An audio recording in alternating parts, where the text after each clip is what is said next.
Boxing Truth here. Showtime Boxing is back in business right now after announcing yesterday a series of fights for their spring and summer schedule, and it's about time. The Showtime subscribers have had nothing to look forward to with Showtime, not much, anyways, the last couple of years. Ever since that toxic card that took place on August 9 of 2014, but that was headlined by Danny Garcia and Raul Salka, a farce of a card that featured two mismatches. And it only got worse for Showtime.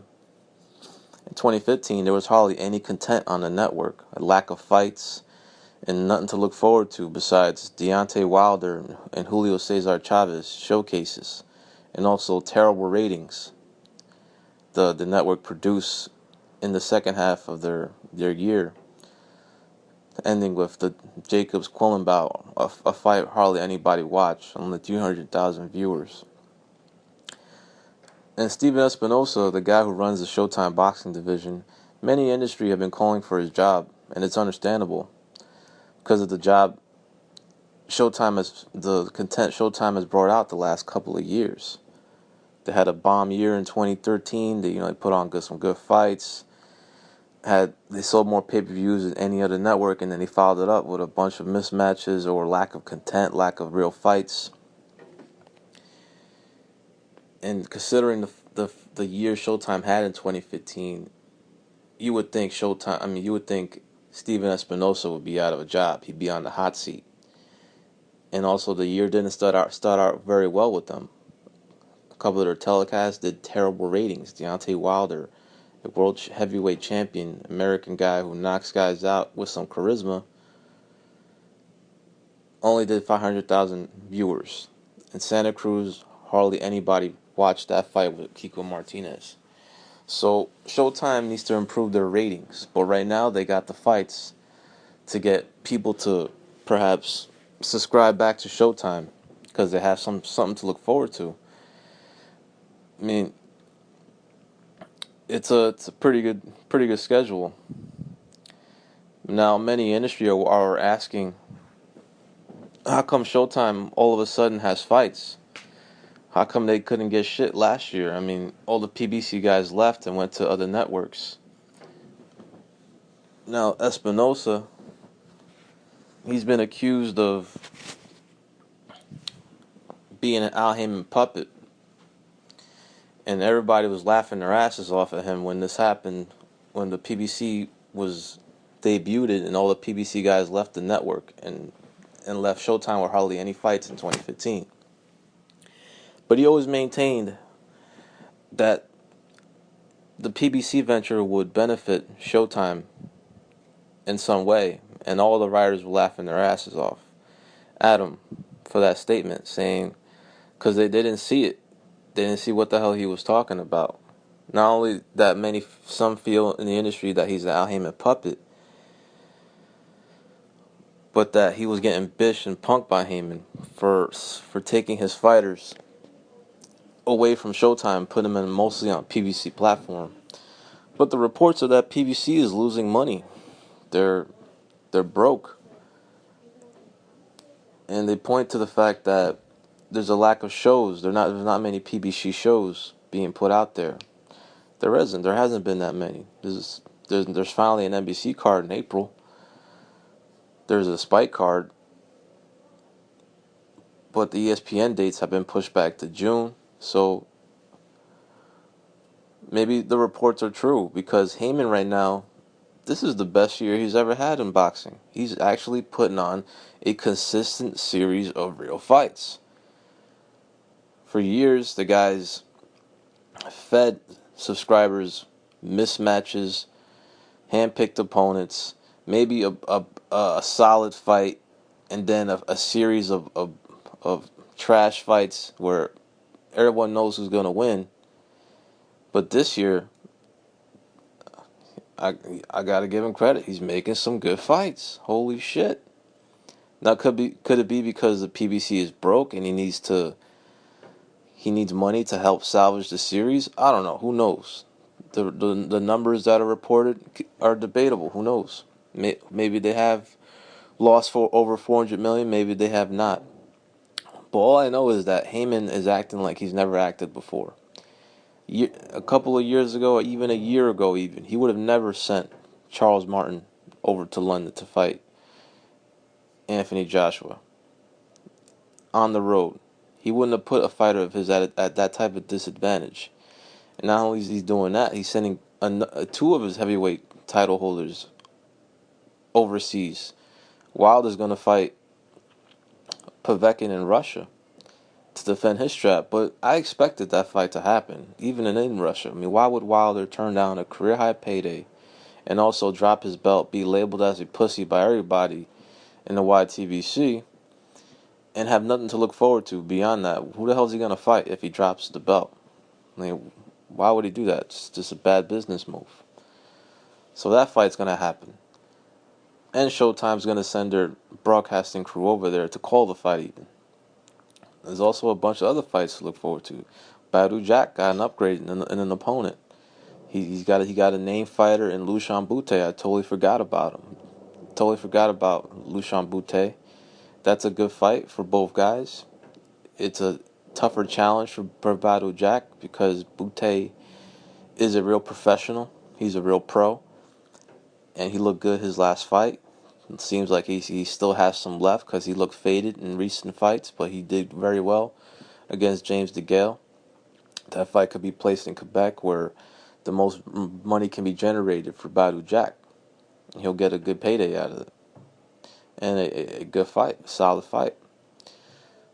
Also, June 25th, Showtime on CBS. Keith Thurman, Sean Porter is rescheduled. And also a good fight between Abner Mares, and Jesus Cuellar. Mares will get another shot at the world title, well, a regular world title. And it's a good fight for Mares. Very winnable fight. An interesting clash of styles. Should be an entertaining fight. So that's a good fight. Sign me up for that fight. That's a good fight. What else? He's also going to make Leo Santa Cruz fight Carl Frampton. Frampton's going to move up in weight. So, Frampton ducking Reagan now? Nah, it's not true. You can't even say that. He's not ducking Reagan now because he's moving up in weight to fight a bigger name and also a bigger fight. And a chance to be a 2-division world champion. Much more lucrative fight. Frampton wants to expand his horizon, his audience, so he wants to fight Santa Cruz in the States, perhaps put that fight either in New York, where a big Irish fan base will come, or have the fight in Las Vegas. So that fight's going to happen on Showtime. So right now, Showtime is kicking everybody's ass. Espinosa is not as dumb as he looks, because he was getting shitting on last year with all the guys leaving the network, only for them to come back. Because perhaps maybe PBC is losing money and they need Showtime to buy these fights in order to help salvage the series. Who knows? But Heyman is having the best year he's ever had in boxing. He's putting on a lot of good fights. It's very unlike him. I'm not used to this. I'm not used to this a series of solid 50-50 competitive fights. Mostly on Showtime, but he's also made another entertaining affair between Andre Berto and Victor Ortiz, the rematch. That fight will be on Fox, so credit to Al Heyman. He's doing something with his vast stable. He's actually matching some of his top guys together, even name fighters who are past their best, but it still will produce a great action fight. He's having his heavyweight champions go on the road to fight real opponents. So credit to Al Heyman.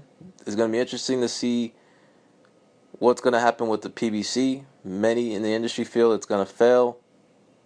by the end of 2016 that they might not make it in 2017. But if Al Heyman continues just to make good fights, is willing to work with the other promoters, and vice versa, the other promoters willing to work with him to make big fights, then I have no problem with Al Heyman. As long as he continues to make these type of fights, these real fights. I know you can't get a big fight every fight, but it was a consistent series of bum fights Heyman produced in his time as boxing. Maybe one big fight here or there, maybe one solid fight, but a series of mismatches. And now he's really doing it.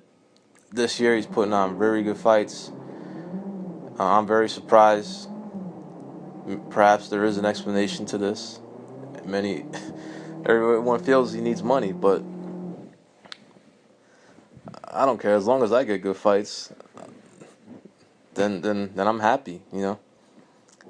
Now we just got to see if we can get some cross promotion fights. Between Heyman main events, Heyman top rank, Heyman Golden Boy even, and all is well in the boxing world. So a lot to look forward to. I'm looking forward to the June 25th card, the most, featuring Thurman and Porter, Mares, and Cuellar, Wilder, Povetkin in May, Santa Cruz, Frampton. I'm not sure about the date. I don't even. That fight's gonna happen. They don't have a date yet. Ruslan on the network. He's gonna be in some potential big fights. Good action fight with Molina. Andrade is on the network now. He can get some big fights down the road if he gets past Hatley. What else? Badu Jack, Butte. The only card I'm not looking forward to is the April 16th card. It's a Garrett Russell showcase with Patrick Hyland. They need to get Garrett Russell going, get him in a unification, a big fight.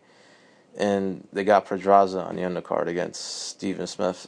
Other than that, that's a card I'm not looking forward to. But other than that, all the cards featured on Showtime is pretty badass. They bought the Aaron rights to Martin Joshua. Interesting times. Another crazy year in boxing is ahead of us, and a lot of fights to look forward to finally from Al Heyman's stable. This is Boxing Truth. I'm out.